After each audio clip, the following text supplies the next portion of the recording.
રાજ્યમાં માર્ચ મહિનામાં જ હીટવેવની આગાહી હવામાન વિભાગે વ્યક્ત કરી છે.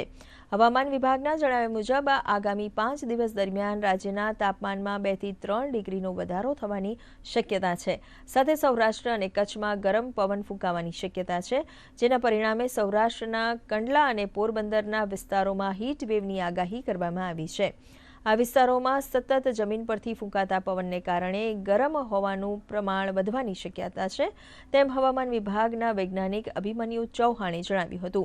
હાલ રાજ્યના જમીન વિસ્તારો પર પવનની દિશા ઉત્તર પૂર્વ છે અને દરિયાઈ સપાટી પર પવનની દિશા उत्तर पश्चिम થી પવન ફૂંકાઈ રહ્યો છે. तापमान की अगर हम बात करें तो तापमान अपने बढ़ते क्रम में देखने को मिल रहा है. 2 से 3 डिग्री जो है अगले 5 दिनों में जो है तापमान कई हिस्सों में जो गुजरात के जो है बढ़ता हुआ दिख रहा है. साथ ही अगर हम बात करें पिछले 24 घंटों में कैसा रहा है अधिकतम तापमान गुजरात में, तो सबसे अधिकतम तापमान जो गुजरात में दर्ज किया गया है वो 29.1 डिग्री सेल्सियस राजकोट में, तथा सबसे कम तापमान जो है वो 29.6 डिग्री सेल्सियस द्वारका में दर्ज किया गया है. अहमदाबाद में 36.6 डिग्री सेल्सियस और गांधीनगर में 36.1 डिग्री सेल्सियस अधिकतम तापमान दर्ज किया गया है.